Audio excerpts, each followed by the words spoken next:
हम पूछ रहे हैं सर, अजनबी से प्रेम करो, ये तो यहूदी का नारा था, क्योंकि वो भी कभी मिस्र में अजनबी थे, तो वो प्रॉपर्ली कहाँ के रहने वाले थे? प्रॉपरली कहाँ के रहने वाले थे? प्रॉपरली वो इराक के आसपास के रहने वाले थे। जी सर, पढ़ने के बाद थोड़ा मेसोपोटामिया, सा। इराक। जी सर। अगर आप मैप में देखेंगे तो मिस्र को किस नाम से जानते हैं अभी? इजिप्ट तो लिखा हुआ है यहाँ। अब जी अगर आप सर। मैप देखोगे, अब मैप में ये देखना होगा कि इजिप्ट कहाँ है, तो समझ में आएगा। तो उनकी कहानी है ना, कैसे जी कैसे वो सर। ट्रेवल करते थे, उन तो जहाँ जाते थे वहां उनको प्रताड़ित किया जाता था। तो इराक से वो जो आज का इजराइल है, वो लैंड उनका ड्रीम लैंड था। जो उनको जो जिसको कहते हैं ईश्वरीय जो ज्ञान प्राप्त हुआ था, उसके हिसाब से उनकी जो भूमि थी वो इजराइल। और आप मैप में देखेंगे तो, रुको यहाँ मैप भी तुमको दिखाते हैं अगर संभव जी हुआ सर। तो। ये देखो, दिख रहा है इजिप्ट यस कहाँ सर। है? इजिप्ट दिख रहा है जी सर। इजिप्ट। ये इराक का एरिया दिख रहा है। इराक। जी सर, इराक पे है। जी सर। अब देखो ये इजराइल यहाँ है, ये जेरूसलम के पास यहाँ हाँ, इजराइल। है ना। जेरूसलम। जेरूसलम, जी जी सर। सर। अब ये चरवाहा प्रकृति के लोग इसी इलाके से कहीं या इधर आके बसते हैं, और फिर यहाँ जब इन पे प्रताड़ित होते हैं तो वो इजिप्ट की तरफ जाते हैं। फिर जी वहां से सर। ये वापस भी आए हैं। जो वो मूसा ईसा वाली कहानी है, मूसा वाली शायद कहानी है, समझ रहे जी हो। सर। जी मैप सर। के हिसाब से इजिप्ट कहाँ है, इराक कहाँ है, जेरूसलम कहाँ है, यानी इजराइल कहाँ है, जॉर्डन कहाँ इजराइल। है, कैरो कहाँ है, ये सारा समझ में आ गया। यस जी सर। सर। तो वो अपने इतिहास के उन्हीं दास्तानों की बात करते हैं, जब ये तो हमेशा इनका प्रतिस्थापन होता रहा ना। क्योंकि विश्व में सबसे ज्यादा अत्याचार जिस समुदाय ने सहा है, कहा जाता है वो यहूदी समुदाय है। और ये हमेशा जब अपने क्षेत्र से भगाए गए तो दूसरे क्षेत्रों में भागते रहे। बाद में इन्होंने फिर से उसी जगह, जो उनके धर्म ग्रंथ के हिसाब से उनके लिए पवित्र भूमि थी, जो इजराइल थी, जहाँ उनका पवित्र धार्मिक स्थल भी है, वहां वो फिर से जी सर। आते हैं, इकट्ठा होते हैं, और फिर वहां से वो अपना एक यहूदी देश बनाते हैं, जिसको आप इजराइल के नाम से आज जानते हो। तो ये इजराइल का वर्णन उनके धर्म ग्रंथों में भी है। तो ये मैप से समझ गए। जी सर। फिर से उसी स्लाइड पे चलते हैं। यही था। Yes sir. तो इसको पढ़ लो एक बार। Love the strangers, you were strangers in the land of Egypt. जी सर। लेकिन ये जो जिसको कहते हैं, पहले दो तरह के जो धार्मिक आस्थाएं चलती थी। एक एकत्ववाद, यानी एक ही इंडिविजुअलिज्म। जी सर। सत्ता है, वन गॉड है, मोनिज्म कहते हैं। और बहुदेववाद, जिसको आप देखते हैं कि जो भारत जैसे देश में, जैसे सनातनी जैसे संस्कृति में, जहाँ गॉड बहुत जी सारे, सर। तो ये शुरुआत तो मोनिज्म की यहूदी से ही होती है, बाद में वही क्रिश्चियनिटी और इस्लाम की तरफ जाता है। जी सर। और इनकी चूंकि धार्मिक आस्था एकत्ववाद में थी, तो उन देशों को समानता के आधार पर मान्यता प्रदान नहीं करते थे जो बहुदेववाद में विश्वास रखते थे। ये प्रॉब्लम इतिहास में हमेशा रहा। जी सर। यहूदियों द्वारा अपनी संधियों का विधि पूर्वक पालन होता था, लेकिन फिर भी जो संधियां होती थी उसका विधि पूर्वक पालन करने में यहूदी ज्यादा निष्ठापूर्वक अपनी उन ड्यूटियों को फॉलो करते थे। राजदूतों को विशेषाधिकार और उन्मुक्तियां, राजदूत का मतलब एक देश में दूसरे देश के जो व्यक्ति प्रतिनिधि रहते थे या विशेष यस। कार्यों से आकर अपने राज कार्य को निर्वाहित करते थे, वो राजदूत हुए। तो विशेषाधिकार, विशेषाधिकार जैसे आज भी हम देखते हैं, उन्मुक्तियां मतलब कुछ स्वतंत्रताएं। तो ये यहूदी कॉन्सेप्ट में हो गया। यहूदी, जो हम अगर इतिहास का वर्णन कर रहे हैं तो यहूदियों की जो संस्कृति थी, यहूदियों का जो कल्चर था, उसके हिसाब से किस तरह से अंतरराष्ट्रीय विधि को उन्होंने कितना माना, कितना योगदान दिया, ये समझ में आया इस छोटे से स्लाइड के sir. द्वारा। इसमें कोई क्वेश्चन है? नहीं सर, इस पे कोई तो नहीं। ठीक है, तो आगे देखते हैं। जी सर। सर, जो इंडिविजुअलिज्म एंड कलेक्टिविज्म का कंसेप्ट जो आता है वो इसी पे बेस्ड है क्या? इंडिविजुअल नहीं नहीं नहीं, रिलीजन पे पूछना चाहते हो? मतलब वो जो थ्योरी है सर, तो वो मतलब उसमें ये एग्जांपल वो कोट कर सकते हैं? नहीं, देखो तुम्हारा अगर ये कहना है कि तुम जो कह रहे हो इंडिविजुअलिज्म और क्या बोले, कलेक्टिविज्म। कलेक्टिविज्म। कलेक्टिविज्म, नहीं, तो इसका Yes. संबंध यहाँ इस धार्मिक मान्यता से नहीं है। ओ, क्योंकि आप देखेंगे कि क्रिश्चियनिटी भी मोनोइज्म में बिलीव करती है, जिसमें जो जीसस है वो क्या है, जिस गॉड में वो बिलीव, गॉड के सन है, गॉड नहीं है। Yes sir. जीसस जो है गॉड के सन है। हम्म। जैसे कि इस्लाम में जो प्रॉफिट है वो क्या है, वो वो दूत सन है, जिसको अल्लाह। पैगंबर कहते यस। हैं। वो उसमें गॉड नहीं है। जैसे गॉड, जैसे वहां गॉड जो नाम है, वही वही नाम इस्लाम में अल्लाह जिसको कहते हैं। और जी सर। जिसको सनातनी संस्कृति में जिसको हम भगवान कहते हैं। तो ये फर्क है। तो आपकी क्रिश्चियनिटी में गॉड का कंसेप्ट है, लेकिन आधुनिक काल में जितना जो लिबरलिज्म का जो कंसेप्ट है, उसमें जो इंडिविजुअल का इम्पोर्टेंस है, वो सारा तो आप देखेंगे यूरोपियन कल्चर से ही आ रहा है। Yes sir. क्रिश्चियन स्कॉलर से ही आ रहा है। Yes sir. तो उसका संबंध उससे नहीं है, उस रिलीजन के कंसेप्ट से नहीं है। Okay sir.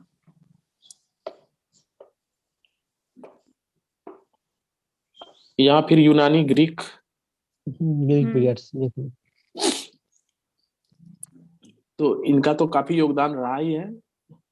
जी सर। प्लेटो, अरस्तु, जी सर। जितना खास करके सिर्फ सुकरात हो, पॉलिटिक्स प्लेटो की और बात करना, जैसे भारत में भी काफी पुराना रहा है, लेकिन यहाँ पर स्पिरिचुअल नॉलेज को पहले रखते हुए बाद में फिर उसमें पॉलिटिकल एंगल्स या पॉलिटिकल थॉट जो है वो मिलते हैं। Yes sir. और यूनान के ज्यादातर विचारक मुख्य रूप से other than spiritual thought, political thought पे ही, कैसे पॉलिटी चलेगी, कैसे सिटी स्टेट रन होगा, इस पर अपने थॉट्स, फिलोसफर किंग कैसा होगा, जैसे प्लेटो, सुकरात, virtue is knowledge, knowledge is virtue, इस तरह के जो डिबेट्स थे वहाँ। अरस्तु का कैसे जो है क्या होगा फॉर्म स्टेट का, इस पर जो जो इनका कॉन्सेप्ट था, जो इनकी फिलॉसफी थी, तो वो इसे हमेशा जो है पूरे आज भी जो हम जो पॉलिटिकल स्ट्रक्चर है वर्ल्ड का, जो डेवलप होकर यहाँ तक पहुंचा है, तो इसमें ग्रीक फिलोसफर्स का तो काफी योगदान है। Yes sir. हर जस्टिस के प्रिंसिपल में ही प्लेटो का योगदान है, जी और सर। अरस्तु का है। तो वहां से Yes. बेसिक शुरू हुआ है, तो फिर वही आकर वही जस्टिस, वही कॉन्सेप्ट, वही लॉज, लॉज नाम की तो एक पुस्तक भी प्लेटो ने लिखी थी। अब इंटरनेशनली वो अप्लाई हो रहा है, इंटरनेशनल उसका एक स्पेक्ट्रम बन चुका है। Yes, तो sir. यूनान की जो पद्धति थी, वहाँ के जो तरीके थे, वो विश्व में काफी अलग तरीके के थे, और वो कहीं ना कहीं आज का जितना जो डेवलपमेंट होकर हम जिस सिस्टम पे पहुंचे हैं, तो उसमें काफी कंट्रीब्यूशन रहा है। तो इसलिए इसको एक बार देखो कि वहाँ बहुत सारे जो प्रोसेस को फॉलो करते जाते थे, वो धीरे धीरे परंपरागत रूप से वो अंतरराष्ट्रीय विधि के लिए बहुत बड़ा एक बेस बना है। जिस Yes, तरह से sir. उनका जो भी फिलोसफिकल थॉट रहा था, वो इंटरनेशनल लॉज जो आज है उसके लिए, उसको उसने बहुत प्रभावित भी किया, और उसका एक फंडामेंटल बेस भी बना है। Yes. जैसे यहाँ देखो, युद्ध बंदियों की अदला बदली की प्रथा, जी सर। युद्ध संबंधी कई नियम थे उनके उस समय। यस सर, स्पार्टा एरिस्टोटल और जो एथेंस में, theory भी दिए और थे। स्पार्टा और एथेंस में हमेशा युद्ध होता रहता था। यस सर, कि बराबर में लड़ाई करना है सर। प्रभु सत्ता वाले Appalachian राज्यों का War। अपने जी आप में सर। सहयोग करना, एक समुदाय के समान रहना। यस जी सर। तो ये यूनानियों का, ग्रीक्स का जो है वो क्या कंट्रीब्यूशन है हिस्टोरिकल डेवलपमेंट में इंटरनेशनल लॉ के, वो यहाँ से आप समझ सकते हैं। इसमें कोई क्वेश्चन है? परंतु कुछ बंदियों को धन लेकर छोड़ देना, इसका भी प्रावधान था, एक नियम था उनका, ग्रीक लोगों को, जो युद्ध बंदी में बनाए। जैसे, हाँ, जैसे दो लोगों के बीच युद्ध, दो देशों के बीच युद्ध हुआ, तो युद्ध के समय कुछ लोगों को किसी ने घेर कर बंदी बना लिया, तो उसको छुड़ाने के लिए अगर उससे धन ले लिया बदले में, तो उन्हें छोड़ दिया। कोई सेना, अब ऐसा तो सामान्य सैनिक के लिए नहीं करते होंगे, लेकिन कोई सेनापति पकड़ा गया, कोई ऐसा योद्धा दूसरे दुश्मन देश के दायरे में पहुंच गया, घिर गया उनके सैनिकों से, उन्होंने उनको पकड़ लिया, तो उनको कैसे छुड़ाए? ऐसी कोई संधियों की व्यवस्था जहां धन देकर, युद्ध मुख्यतः पुराने समय में धन के लिए या अपने प्रभाव क्षेत्र को बढ़ाकर उस दुश्मन जमीन पर कब्जा करके उससे भी धन की प्राप्ति मेटेरियलिस्टिक गेन के लिए ही होता था। यस तो सर, धन मिल जा रहा है तो युद्धबंदी को छोड़ देने की इस तरह के प्रावधान। तो जैसे यहाँ पे लिखा हुआ है कि कला, दर्शन आदि के विकास में जितनी प्रतिभा थी उनकी, उतनी विधि के विकास में उतनी प्रतिभा नहीं थी यूनानी की। इसका क्या अर्थ है सर? उसके आगे भी लाइन है, परंतु फिर भी परोक्ष नीति से, विधि के विकास में उतनी प्रतिभा नहीं थी परंतु फिर भी परोक्ष नीति से का मतलब होता है डायरेक्ट नहीं। डायरेक्ट उन्होंने कोई इंटरनेशनल लॉ ऐसा कुछ कंट्रीब्यूशन उनका नहीं था, बट उनके जो आपस में एक जो उनकी पॉलिटिकल स्ट्रक्चर था, जो पॉलिटिकल थॉट थे, और जिस तरह से यूनान के भीतर जो अलग अलग स्पार्टा थे, एथेंस थे, ये जो आपस में जिस तरह से व्यवहार करते थे, तो उस तरह से वो परंपरागत रूप से कहीं ना कहीं अंतरराष्ट्रीय विधि के विकास को उसने प्रभावित किया है। अगर कहते हैं कि एकदम डायरेक्ट, तो वहां पर इंटरनेशनल लॉ का कोडिफिकेशन ही हो चुका होता, इसीलिए उसके आगे की लाइन है कोमा के साथ ही, परंतु फिर भी परोक्ष नीति से, डायरेक्ट नहीं। जी सर। जी सर। आप देख रहे हैं यहाँ लिखा है कला और दर्शन के विकास की प्रतिभा थी। दर्शन का विकास तो हम समझ ही सकते हैं ना, हम तो प्लेटो का पूरा शुरू ही करते हैं जब भी वेस्टर्न पॉलिटिकल थॉट, तो सुकरात तो है, लेकिन सुकरात का ज्यादातर जो दर्शन है वो पॉलिटिकल नहीं होके ज्यादा इंटेलेक्चुअल जो है वो है, थोड़ा स्पिरिचुअल लेवल का है। लेकिन प्लेटो से आके फुल पॉलिटिकल स्टेट, जो रूलर होंगे, जो किंग होंगे, स्टेट का कैसा, जस्टिस का क्या हो, तो ये सारा फिलॉसफी, दर्शन के विकास की बहुत प्रतिभा थी। तो हमको समझ में आ रहा है कि जितना उन्होंने दर्शन का विकास किया, वही दर्शन कहीं ना कहीं डायरेक्ट नहीं तो इनडायरेक्टली अंतरराष्ट्रीय विधि को भी प्रभावित कर रहा। जी सर। जस्टिस क्या हो, जस्टिस के लिए डिबेट कैसे हो, जस्टिस में जो उनका 3 तरह का डिबेट है जो प्लेटो के रिपब्लिक में सामने आता है, ट्रेडिशनल व्यू ऑफ जस्टिस है और रेडिकल व्यू ऑफ जस्टिस है, तो उस डिबेट से किस तरह से वो जस्टिस क्या हो नहीं हो, इस तरह से जो वो जो फिलॉसफी है वो कैसे इंटरनेशनल जो लॉ है उसको प्रभावित कर रही है। तो वो डायरेक्ट नहीं लेकिन इनडायरेक्टली, क्योंकि उनके दर्शन में इंटरनेशनल लॉ की बात नहीं है, लेकिन फिलॉसफी में वो एलिमेंट्स की बात है जो इंटरनेशनल लॉ के लिए भी बहुत जरूरी है। इसीलिए परोक्ष रूप से इसका यहाँ पर प्रयोग किया गया है। समझ में आ गया? जी सर। जी सर। आगे बढ़ सर, और ये मतलब हाँ। एरिस्टोटल का मानना ये भी था कि अगर कोई स्लेव है, मतलब अगर कोई वॉर में जीता है उसको, तो स्लेव जो है, तो अगर वो मास्टर के संग में रह रहे हैं तो हो सकता है कि वो रीजन डेवलप कर ले। तो अगर वो रीजन डेवलप कर देते हैं तो मास्टर स्लेव को छोड़ देगा। ऐसा भी था सर ये एरिस्टोटल का जस्टिस में। वो भी प्लेटो के थ्योरी ऑफ सोल पे ही बेस्ड था, क्योंकि वो सोल को 3 पार्ट में डिवाइड करते थे, लाइक जिसमें किसी में रीजन होगा, किसी में करेज होगा और किसी में एपेटाइट होगा या डिजायर होगा। हाँ, एपेटाइट होगा। एक्चुअली ये सब फिलॉसफी जो है ना, वो समय समय के हिसाब से डेवलपमेंट, हम किसी भी फिलॉसफी को या फिलॉसफर को जब हम पढ़ रहे हैं, उसकी फिलॉसफी को देख रहे हैं, तो हमको उसको उस जो समय है, उस टाइम फ्रेम में उसको जज करना होगा। हम उस कहें कि काल के अरस्तु जी ऐसा सर। कैसा सोच सकते हैं, कहीं ना कहीं अरस्तु का पढ़ के लगता है कि अच्छा, प्लेटो का पढ़ के लगता है कि इनका महिलाओं के प्रति ऐसा क्या था, क्यों था, या अरस्तु का यस पढ़ के लगता है कि ये तो स्लेवरी को कहीं ना कहीं इनकरेज करने की बात है। बट उस यस कॉन्टेक्स्ट में हमको जाकर देखना होगा, उस कॉन्टेक्स्ट में, उस समय, उस काल में वो कैसे अपने चारों ओर क्या देख रहे थे, उनको उस समय उनके अपने स्टेट की रिक्वायरमेंट क्या थी, किस तरह के हालात थे, वो फिलॉसफी वैसे होती है।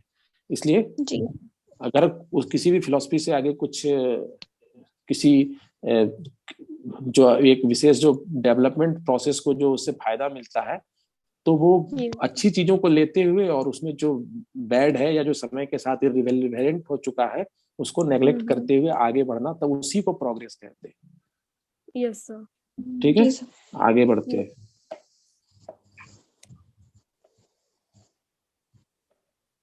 तो उसके बाद मुस्लिम। हाँ, नहीं, इसके बीच में एक और है, जी रोमन्स सर। आएंगे। खैर अब ये खुल गया है तो पहले इसको कर लेते हैं। जी सर। Okay sir. हाँ, ग्रीक के बाद रोमन्स आएंगे, लेकिन ये पहले इसको कर लेते हैं।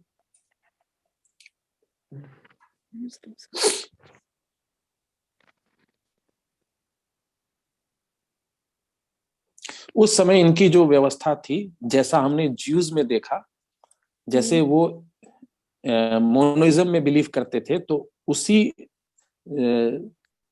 फिलॉसफी ऑफ थॉट जो रिलीजन का था उसी में ये भी आता है।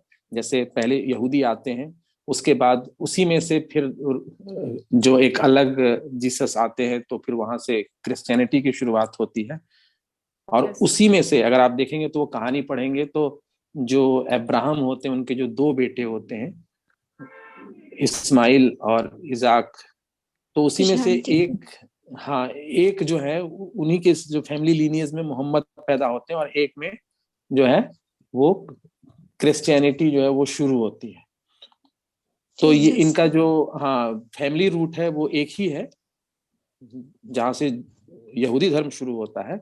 लेकिन वहां से आने के बाद चूंकि सब मोनोइज्म ही चल रहा है, एक ईश्वरवाद ही चल रहा है, तो उस समय के हिसाब जी सर। से इनकी वो प्रवृत्ति होती थी कि जो वो देश या वो राज्य या वो स्थल या वो जगह जहां पर वही लोग हैं जो जैसा हम जो फॉलो करते हैं वही फॉलो करते हैं, तो उनके साथ संबंध जो है इनके हमेशा बेहतर बनाए रखें। और जो लोग यानी जो मोनिज्म में बिलीव नहीं करते हैं, तो अब यह फर्क यह है कि यहूदी और क्रिश्चियनिटी, यहूदी तक तो थोड़ा वायलेंस कम था, क्रिश्चियनिटी में फिर ये थोड़ा ज्यादा ऑर्थोडॉक्स हो जाता है। जब क्रिश्चियनिटी आता है तो वो ज्यादा ऑर्थोडॉक्स हो जाता है, और जैसे ही फिर ये मुस्लिम रूलर्स आते हैं तो वो चूंकि उसी ट्रेडिशन से चल रहा था, क्रिश्चियनिटी जो वायलेंट हो चुका था, तो इसीलिए यहाँ पर आके वो हो चुका था कि जो हमारे तरह के रिलीजन को फॉलो नहीं करते हैं या जो बहुदेववाद में मानते हैं,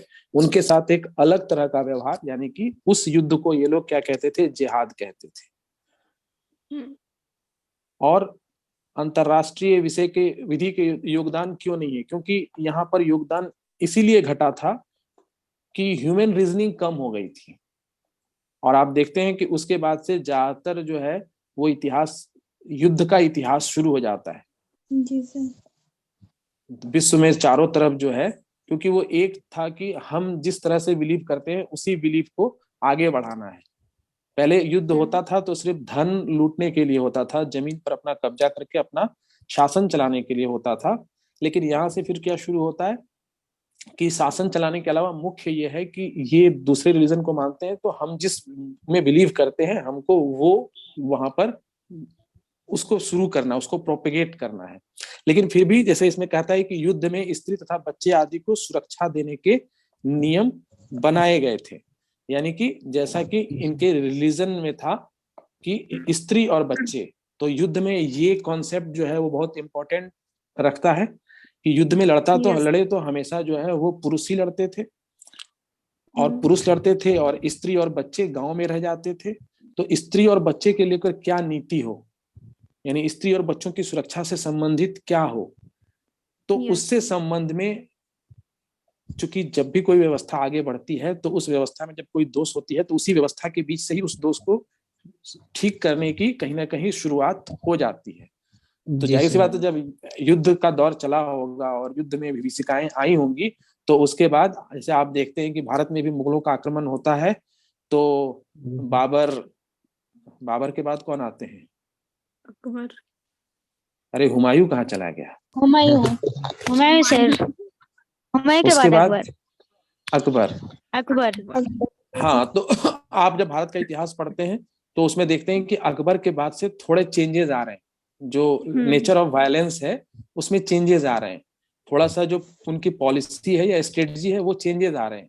तो होता क्या है कि जब भी शुरू हुआ तो शुरू होने के बाद युद्ध का दौर चल पड़ा, या एक विशेष तरह के आइडियोलॉजी के साथ वो दौर चल पड़ा, लेकिन उसी में से फिर खुद ही कन्फ्लिक्ट होता है। तो कन्फ्लिक्ट होता है तो फिर नए नियम के साथ युद्ध, या उसके बाद आगे की जो उसके युद्ध के बाद की नीतियां क्या होंगी, उसको फिर अलग तरीके से उसी बीच से शुरुआत की जाती है। तो उसमें फिर इस तरह का ख्याल रखा जाता है, या ऐसे नियम बनाए जाते हैं जो सबको मान्य हो, या फिर आगे जब बढ़ता है कोई देश या कहीं का कोई शासक, तो वो अलग अलग संस्कृतियों को देखकर अपने संस्कृति में भी सुधार करता चलता है, या उसको लगता है कि इस तरह से जो गलत है उसको सही दिशा में लाना चाहिए। तो यहाँ संधियों को सद्भाव से माना जाता था।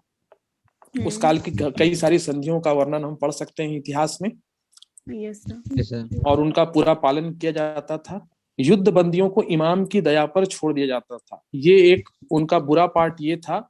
लोग ये कहते हैं कि शायद जो इमाम का मतलब होता है, जैसे कि जो धर्म का कैसे जिसको परिभाषित किया जाएगा, वैसे लोग जो धार्मिक शिखर पर सबसे उच्च में होते हैं, तो जैसे हिंदुओं में शंकराचार्य होते हैं या ईसाइयों में पोप होते हैं, उसी तरह से तो बताया ये भी जाता है कि बाद में कई इमाम हुए तो उन्होंने राजनीतिक भावना से प्रेरित होकर धार्मिक जो उनकी व्याख्या थी वो अपने उस तरीके से करना शुरू कर दिया जिस तरह से उनको पॉलिटिकल काफी बेनिफिट हो सके, या जिस राजाओं को संरक्षण दे रहे हैं या उनके संरक्षण पे चल रहे हैं उनको पॉलिटिकल बेनिफिट हो सके। तो ये वही डिसाइड करते थे बहुत सारे पॉलिटिकल मैटर को भी, यानी राजा के ऊपर भी वो धर्मगुरु अपना प्रभाव बनाए रखते थे, और उनके इंस्ट्रक्शन पे ही या उन्होंने जैसे परिभाषित कर दिया उस तरह से वो चलता था। उस समय के जो भी तरीके होते थे, जो विधियां होती थी, वो उस तरह से चलता था।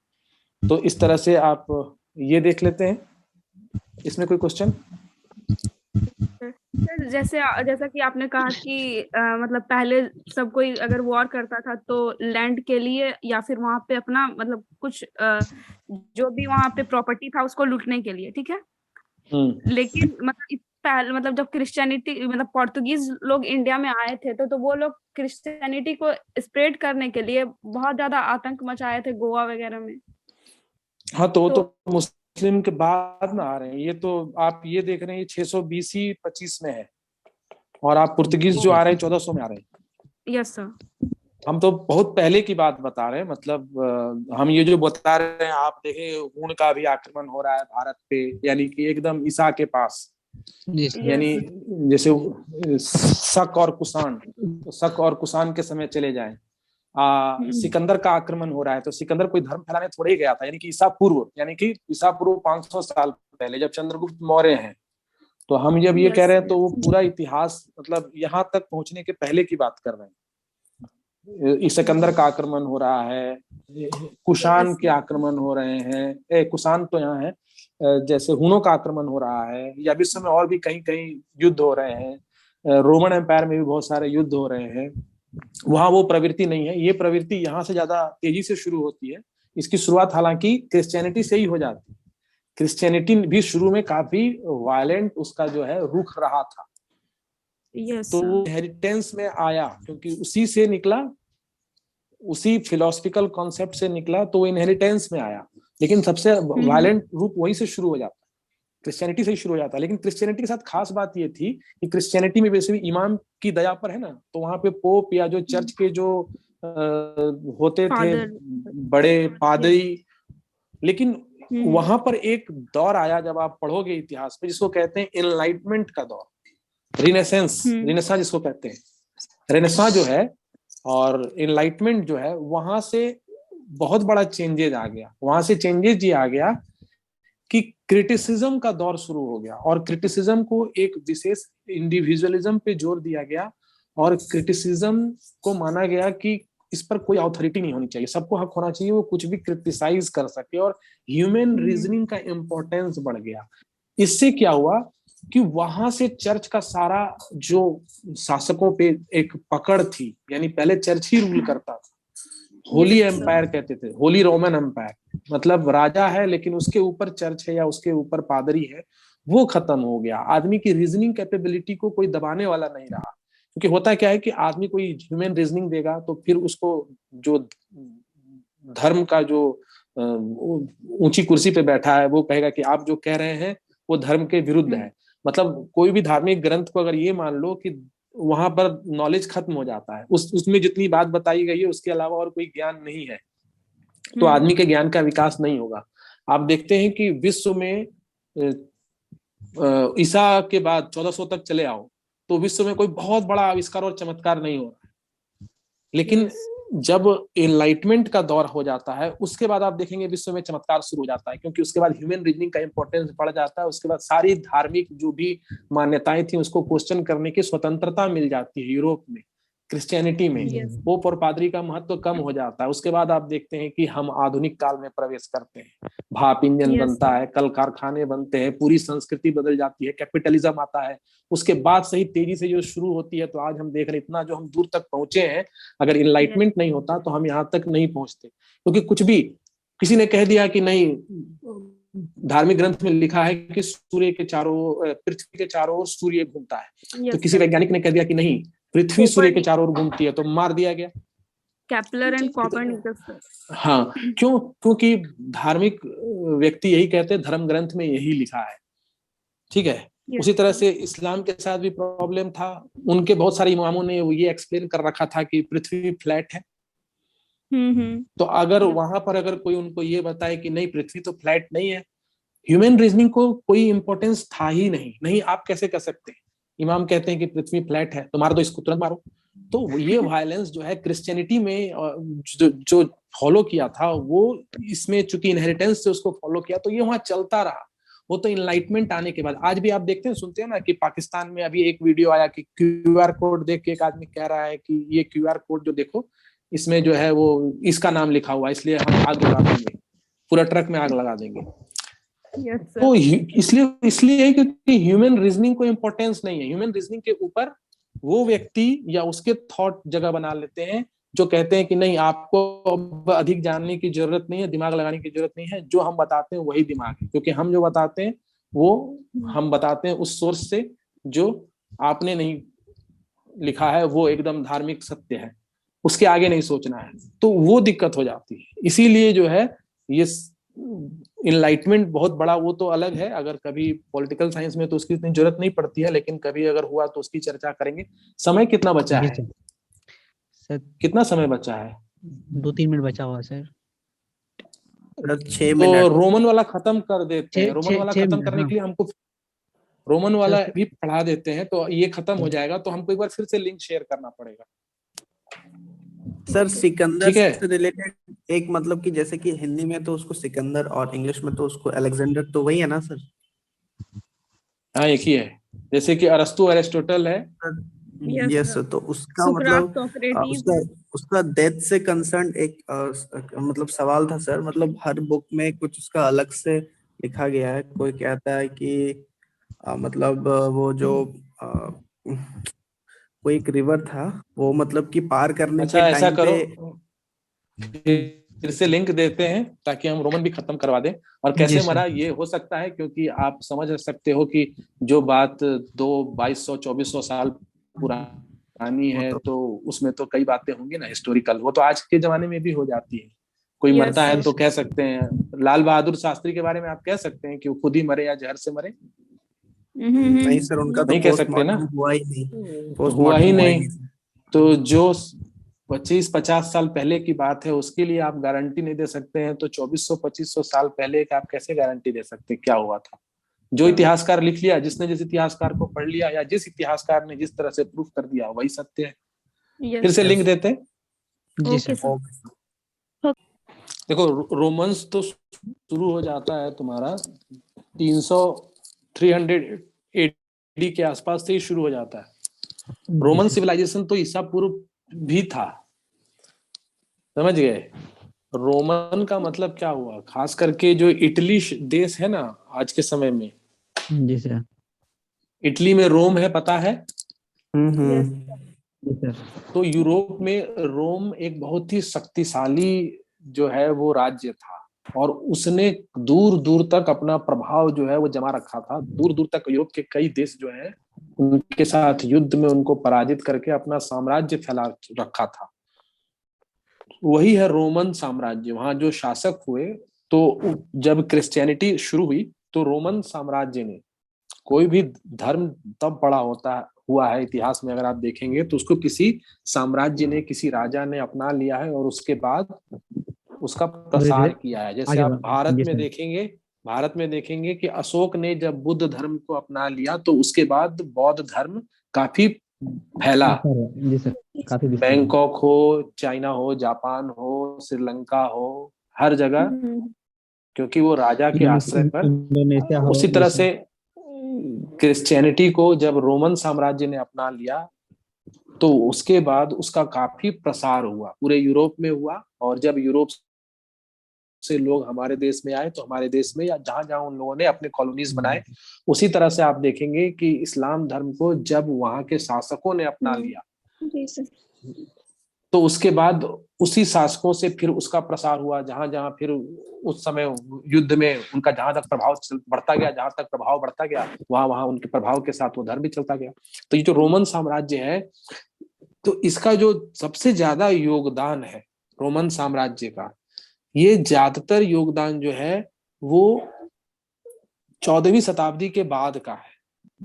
अगर आप देखेंगे, इसको पूरा अध्ययन करेंगे तो, क्योंकि आप देख रहे हैं कि 14वीं शताब्दी के बाद से ही जितनी आप जो इनलाइटमेंट के बाद अभी जो हम बता रहे थे, उसके बाद जो वहां दौर शुरू होता है, जिसमें कि 1648 का वेस्टफेलिया ट्रीटी है, वियना है, और उसके बाद यूरोप के अलग अलग जो देश होते हैं वो संप्रभु देश जो 1648 वेस्टफेलिया ट्रीटी के बाद बन के आते हैं। फिर उनकी जो नाविक जो होते हैं, जो उनका वॉयस शुरू होता है, ओशियन वॉयस, जिसमें वो अलग अलग देशों का पता लगाने निकलते हैं, सिर्फ इसलिए कि व्यापार बढ़ाया जा सके और वहां अगर कुछ रिसोर्सेस हैं तो उस पर कब्जा किया जा सके। और वहां से जो कॉलोनी बनाने का जो एक होड़ शुरू होता है, कभी डच बनाते हैं, आप देखते हैं उसमें फ्रेंच बनाते हैं, पुर्तगीज बनाते हैं, जो इंग्लिश मैन्स हैं वो बनाते हैं, अलग अलग कॉलोनी। भारत में भी पहले अंग्रेज थोड़े ही आए,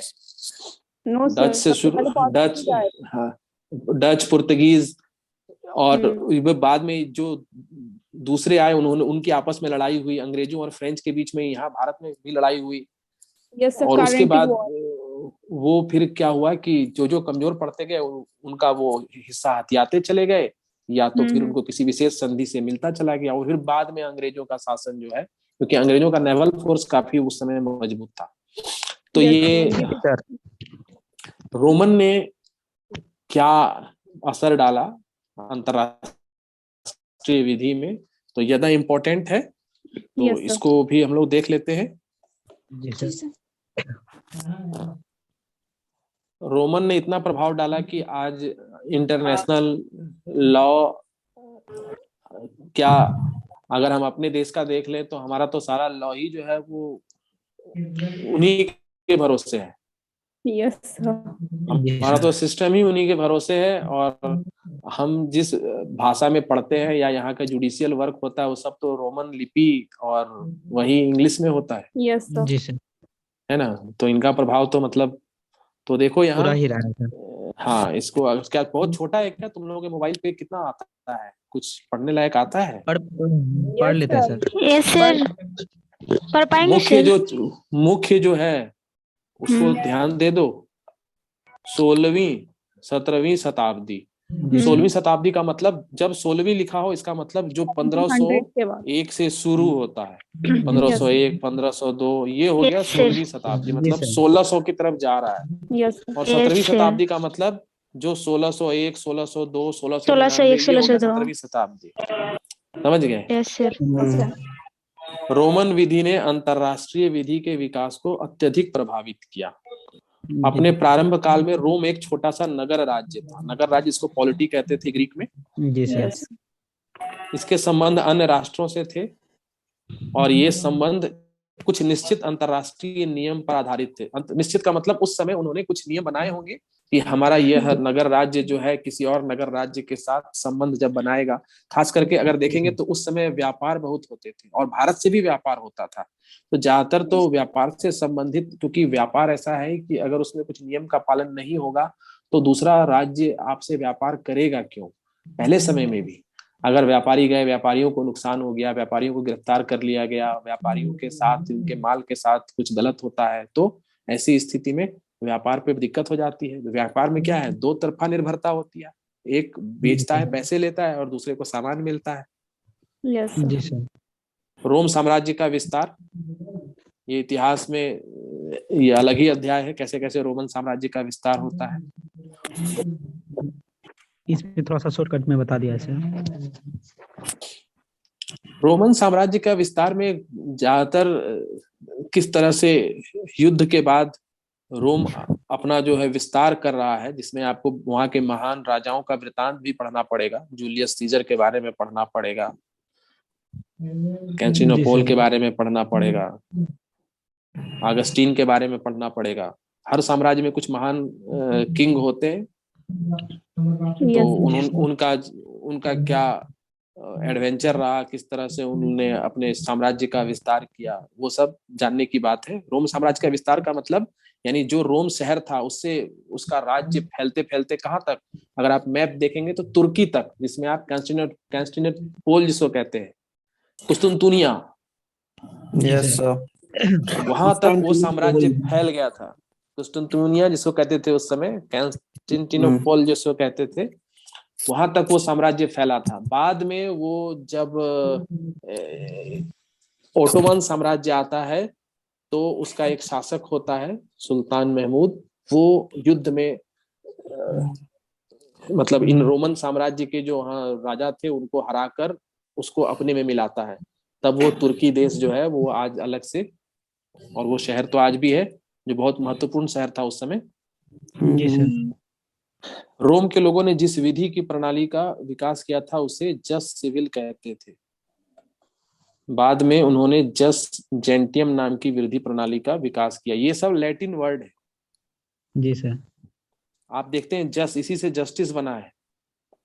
जी सर, जस्टिस। जी सर। सिविल, ये सब वर्ड जो है आज भी हमारे देश में भी या बहुत सारे देशों में यही सब शब्दों के साथ भी पूरा लॉ का सिस्टम डील करता है। जस, सिविल, है ना? Yes sir. जस्ट सिविल मतलब इसको ऐसे बोल सकते हैं क्या, उस टाइम सिर्फ सिविल लॉस, सिविल चीजों के लिए लॉस थी? नहीं, सिविल चीजों के लिए नहीं, उसने सिस्टम जो बनाया उसका नाम है। यहाँ पर हर जो ये वर्ड है इन सब का अलग अलग मतलब है। वो तो आज मिल के जस्टिस ऐसा कोई शब्द थोड़ा ही रहा था। यस। जैसे हम कहते हैं कि पॉलिटी से पॉलिटिक्स, पॉलिटिकल से शब्द बन रहा है, तो शब्द तो अपने मूल रूप में कुछ और ही था। उस शब्द का वहां कुछ मतलब था, तो उस मतलब को देने के लिए उस शब्द का व्यवहार करते थे। तो फिर उसी शब्द को वो बढ़ते बढ़ते विकसित होते हुए, डेवलप होते होते हुए पूरा का पूरा शब्द बन गया। जी सर। सर फिर ये जेनिटियम क्या है? ये सब जब कोई लॉ कोडिफाइड होता है, तो लॉ कोडिफाइड होता है तो उसका मेथड क्या होगा, किस तरह से डील करेंगे। जैसे अगर हम नेचुरल लॉ को यूज कर रहे हैं, नेचुरल लॉ का मतलब यहाँ पर देखो नीचे लिखा हुआ है कि रोमन लोगों के अनुसार प्राकृतिक विधि उन सभी सिद्धांतों का समूह है जो आचरण को नियंत्रित करती है। प्राकृतिक विधि क्या होता है, जैसे हम प्राकृतिक विधि का मतलब कि भाई लाइफ को सबको अपना स्वतंत्रता है, right Yes, too sir. Life है, ये एक नेचुरल चीज है। मतलब आदमी बर्थ लेता है, किसी कोई, हम तो किसी को जन्म नहीं दे सकते, वो तो प्राकृतिक रूप से जन्म लेता है, तो उसकी मृत्यु भी प्राकृतिक रूप से हो, या उसको जिंदगी जब लिया है तो नेचर भी उसको, व्यक्ति को सपोर्ट करता है। नेचर आपको क्या है कि आप देखते हैं कि जो जिस एनवायरनमेंट में रहता है उसका बॉडी का डेवलपमेंट वैसा है कि उस एनवायरनमेंट में रह सकता है। पेंगुइन बर्फ में रह सकता है, हम रह सकते हैं? नहीं रह No, सकते। sir. क्यों?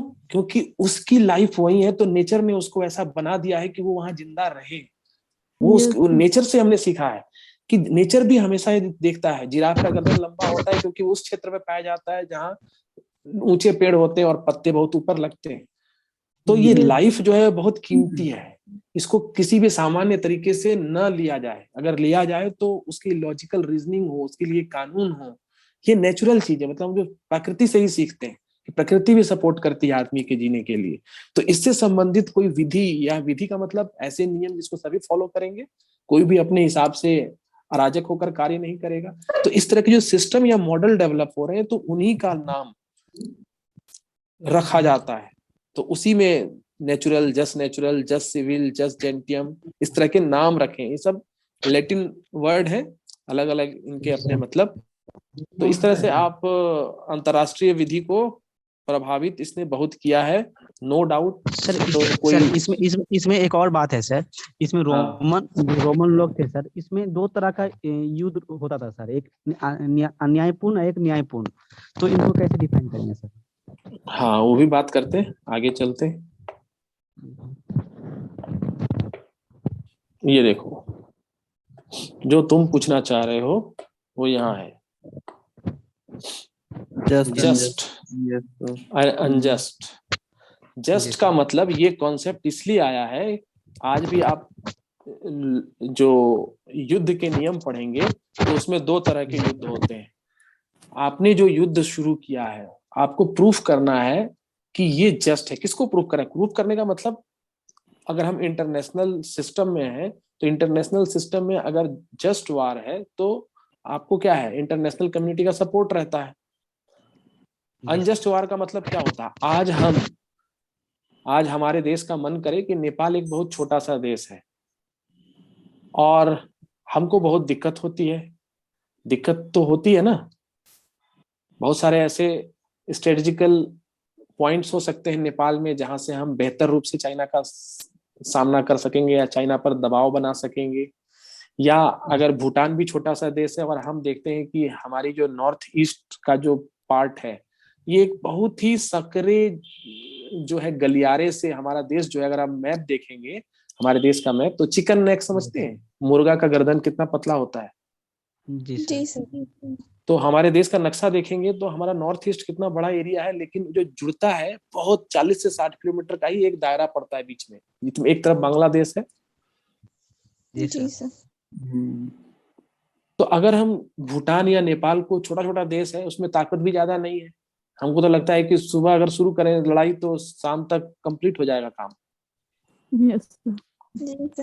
और हम मजबूत भी बन जाएंगे, हम वहां पर अच्छे तरीके से अपना जो है वो, और उन लोगों को जो चाहिए सब कुछ उन लोगों को सुविधा प्रदान कर देंगे।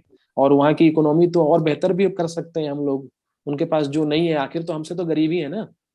तो वो सब प्रोवाइड कर देंगे। तो क्यों ना सुबह आक्रमण करके शाम तक काम ही निपटा दें।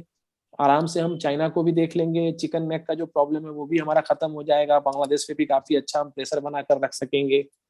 लेकिन क्या ऐसा अगर युद्ध करेंगे तो जस्ट होगा?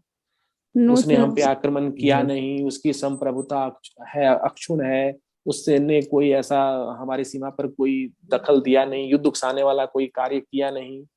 मतलब आप लॉजिकल रीजनिंग से, ह्यूमन रीजनिंग से ये प्रूफ होना चाहिए कि ये जो आप लड़ाई कर रहे हैं सही में ये करना आपके लिए जरूरी है। जैसे अगर पाकिस्तान हमेशा इंडिया को क्या करता रहता है, परेशान करता रहता है। जी सर। जैसे एक घटना हुई थी 26/11 2008 में, 26/11 याद है सर? इवेंट बताइए तो। बम्बई पे हमला हुआ था, बम्बई में जी कसाब कसाब Yes, sir. कसाब याद आया? कसाब हाँ, जो बिरयानी खाता था जेल में। जी सर।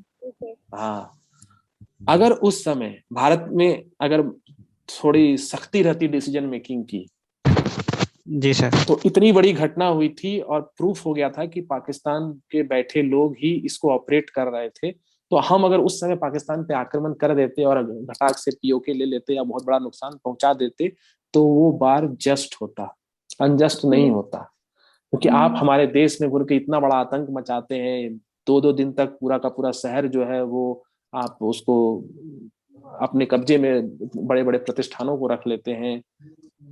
एक तरह से ब्लैकमेल करने वाली स्थिति हो जाती है पूरे भारत को। भारत के संप्रभुता पर इतना बड़ा आघात था और उस समय स्टेटमेंट जिस तरह की सरकार थी यही आया कि बड़े बड़े शहरों में ऐसी छोटी मोटी बातें होते रहती हैं, है ना।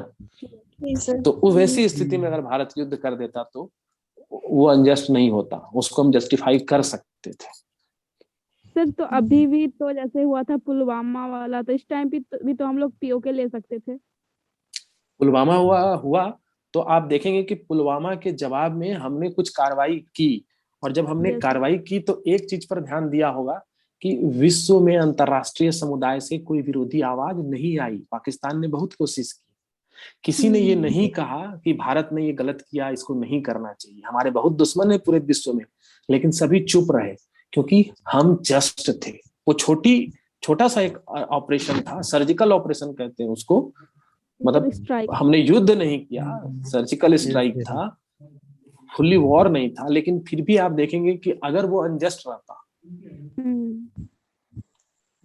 तो आवाज उठ सकती थी, ऐसा नहीं करना चाहिए था, लेकिन वो जस्ट था क्योंकि अमेरिका ही आता। हाँ, हमने जो है जस्टिफाई किया कि हमारा ये करना इसलिए जरूरी था कि हमारे बॉर्डर पे चारों तरफ जो है इन लोगों ने ट्रेनिंग कैंप खोल रखे हैं, या जहां से इस तरह के मैसेज आए, इस तरह के काम करने के, वो लोग वहां जमे हुए हैं, तो पटापट वो ऑपरेशन हो गया। हाँ, चाहते तो कर ही देते, चाहते तो। अगर भारत में विपक्ष भी, मतलब सरकार स्ट्रांग होने से नहीं होता, विपक्ष भी बहुत स्ट्रांग रहता और सपोर्टिव रहता। यहाँ तो लोग सबूत मांग रहे थे कि नहीं सबूत दो, तो वो भी कर सकते थे। तो देश की स्थिति पर निर्भर करता है ना, सिर्फ सत्ता पक्ष स्ट्रांग रहे नहीं, हर भारतीय स्ट्रांग रहे और इस तरह के कठिन डिसीजन लेने के बाद जो लेता है उसका समर्थन वाला रहे तो कर सकते हैं। लेकिन यहाँ ये दिक्कत आ जाती है। आगे देख लो, उस समय उनके हिसाब से जस्ट क्या होगा, यहाँ लिखा है रोमन प्रदेशों पे आक्रमण। जैसे आज हम कहें भारत पे कोई आक्रमण कर दे, राजदूतों के विशेषाधिकार का उल्लंघन, संधियों का उल्लंघन, मित्र राष्ट्रों द्वारा शत्रु को सहायता देना। समझ गए? Yes sir. पढ़ लो इसको, यहाँ कोई दिक्कत है तो।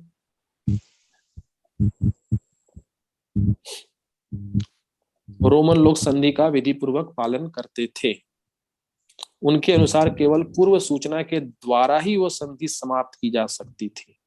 यानी आप इसको पढ़ते हैं तो इससे रोमन लोगों का अंतरराष्ट्रीय विधि में बहुत महत्वपूर्ण योगदान है, इससे इनकार तो नहीं किया जा सकता, और अंतरराष्ट्रीय विधि पर इन्होंने बहुत महत्वपूर्ण प्रभाव डाला है। क्लियर है?